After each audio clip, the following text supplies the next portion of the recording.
Hello everyone, it's Jimmy here and welcome back to my channel.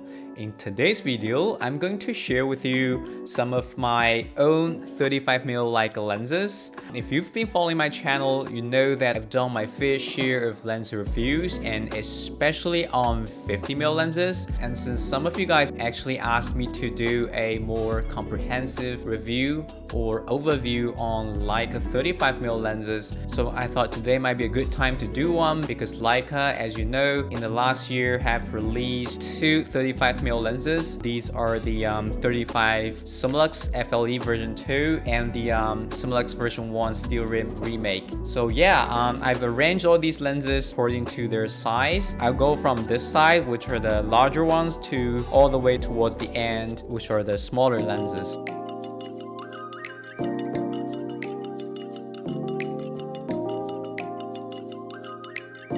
Now, the first two lenses that I want to share with you about are the Leica 35 Summilux FLEs.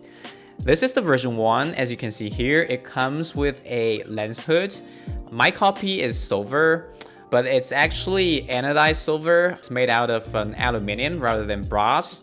The last version, the 35 Summilux ASPH, however, the silver version is actually made out of brass, so it's quite a bit heavier than this one. So what FLE stands for is floating lens element, and what it does is helps the lens with performance both at the infinity and very nearest end. Aside from that, it also removes the focus shift that we all know that exists if you're focusing with your rangefinder. So yeah, it's a very neat feature, and that's why Leica released a second version of this lens, which is the black one over here. And this lens, aside from the aesthetic changes, as you can see here, which now has a integrated lens hood, also it has incorporated 11 aperture braids rather than 9 on the previous version.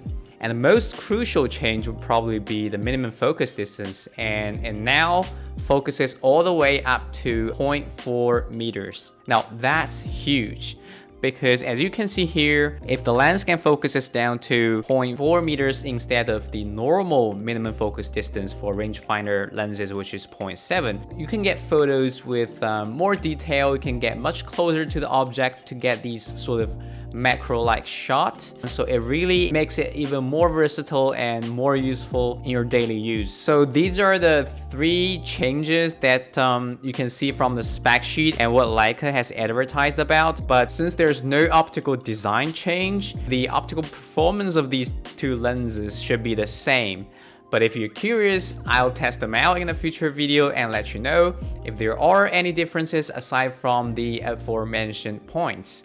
Alright, so moving forward, we have the Summicron F2 ASPH, which is sort of a standard lens. It doesn't open all the way up to f1.4 like the Summilux, but it's quite a bit cheaper and quite a bit smaller. Now this lens also has a lot of versions, and I've got this one here, which is the latest version. There's also a silver one, the ASPH version 1. It's got 8 aperture rings rather than 9, and it's made out of brass, just like the Summilux ASPH version 1. This lens is quite a bit heavier than the black one here, but if you buy the newest Summicron ASPH, that lens wouldn't be brass and would be aluminum, so it's going to be quite a bit lighter. Leica also released a improved Apple version of this 35mm lens. It still looks quite similar to the regular Summicron, but I would say a tiny bit heavier, and of course the lens hood shape is different. So what's special about this lens? Well, aside from the fact, of course, it's an Apple design, so there's less chromatic aberration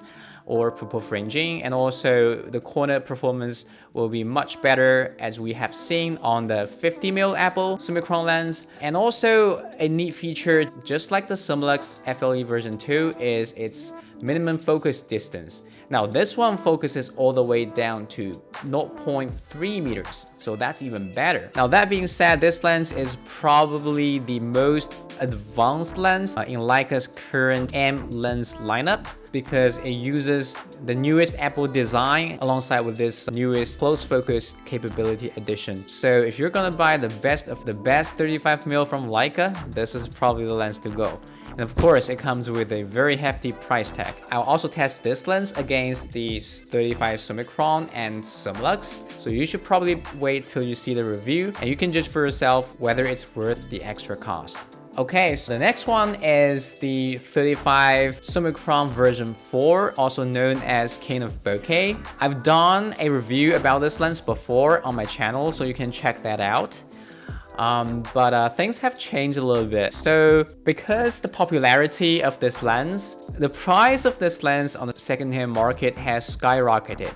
Even the black aluminum version, which is known for its poor build quality, the price actually has surpassed a new 35 Summicron, so that's something. This silver one here, it's actually made out of brass. It's actually day and night difference if you hold them both in your hand, the black one and the silver one. So if you got the money, I would definitely recommend you to get the silver one. But all that being said, I actually wouldn't recommend anybody to buy this lens if it were not for collection purposes, because optical wise, this is definitely no better than the ASPH lens, to be honest. Even the bokeh actually is a little bit worse. It's a little bit busier than the ASPH version wide open. So why King of Bokeh, you may ask? It was actually something that was mistaken, because the original author who coined this term, King of Bokeh, actually was referring to the background blur or bokeh of this lens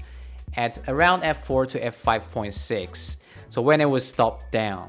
But you all know that since it's a 35mm lens, it doesn't have too crazy of a background blur to begin with. And if you stop it down to f4 to f5.6, then you really need to get real close to the subject, and you have to keep your subject far away from the background to get any sensible bokeh or separation or background blur. So yeah, it was a weird statement, to be honest. And from a performance standpoint, honestly, this is definitely not the King of Bokeh.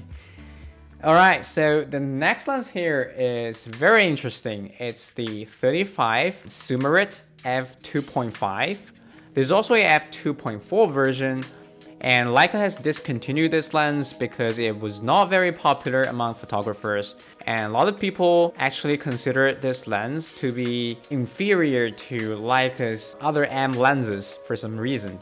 Well, I certainly don't see that, because in terms of build quality, I mean, yes, it might not feel as premium holding your hand because it's quite lightweight and the aperturing is a little bit different from other Leica lenses, but I personally don't feel it to be any inferior to any other Leica lenses. It's actually very well built, and as you can see here, the size is also tiny, and especially considering its very attractive price on the second-hand market, if you don't care about other people's opinions, I would highly recommend this lens, because this lens, aside from being half a stop slower than the 35 Summicron, it's every bit as good as the Summicron. And after using this lens for about a week or so, I actually prefer this lens to the Summicron, just because of its lightweight construction and its size, and also a peace of mind because it's quite a bit cheaper than all the other Leica 35mm lenses, and you wouldn't worry about too much if you leave it in your car or if you bring it to crowded places. Yeah, so I'll also be doing a review on this lens compared to, let's say, the Summicron or the Summaron, which is the next lens here. So this, as you can see, is the 35 Summaron. It actually looks exactly the same as the 35 Summicron version 1, which is also a very classic vintage lens. The price of that lens has also grown substantially in the past few years, just like the King of Bokeh. So this is sort of like a hidden gem, because this lens is a lot cheaper than the Summicron version 1, but it's just as well built. They look exactly the same. Aside from a stop slower, I don't see any disadvantages when you compare it to the Summicron. But it's also got some advantages if you shoot it in color or in modern digital Leica cameras, because I feel like the contrast of this lens is quite a bit better than the Summicron version 1, because the Summicron version 1, I've done a review on my channel. Again, you can look it up. It's a very sort of high resolution but low contrast lens, so it's got this unique look if you're shooting color, but most people prefer that lens when shooting black and white, because this low contrast high resolution property gives the lens really good gradation, so you'll see more details in the transition areas and such. But again, in terms of appearance, these two lenses look pretty much identical, and I think this lens looks really badass with this lens hood on it. So if you love Leica vintage lenses, and if you look both in terms of its optical characteristics or simply because of its build quality or design and fit and finish, then yeah, definitely get this lens before it gets too crazy. All right. Okay, so the last lens here is the Summilux version 1 Steel Rim. Now, the original copy of this lens is crazy expensive, and I think 99% of the Leica owners probably wouldn't be able to buy one. So the reissue of this lens is actually a really good news for people like us who can't afford the very original Leica Summilux.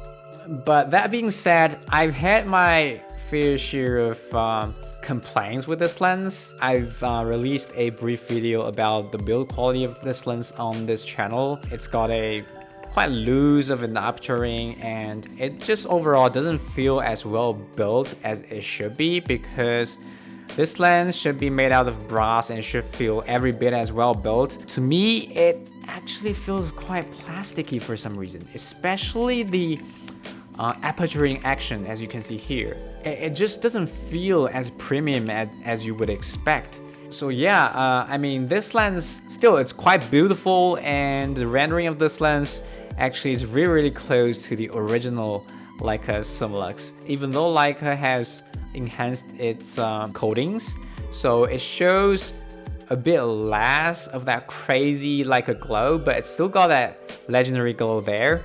And the contrast is also a bit higher, and especially if you shoot it into the sun, and you will notice that coating improvements right away. So yeah, I will do a review about this lens in the near future once I get my replacement copy back. And oh, talking about this quality issue here, actually a lot of people replied to me and said they have this exact same wobbly aperturing thing, but there also are people saying that their copies are perfect. So I really don't know if that's a QC issue or that's a design issue, at least not until I get my replacement copy back. Aside from that, this lens also has some major design flaws, which is mind-boggling, because if you look at the lens hood of this lens, right? It comes with two lens hood. One is clipped on, one is screwed on.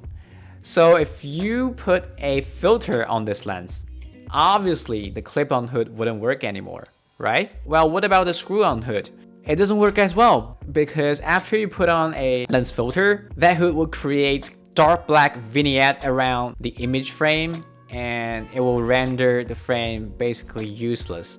And there's no way to recover in post-processing, because all the informations are lost. It's simply dead dark corners. And that was a bit of a shame. So if you want to use this lens with filters, then you probably have to give up using hood on it. So I'm not sure why this happened, because I believe Leica engineers should know what they're doing, and they should be smarter than us, the average consumers, right?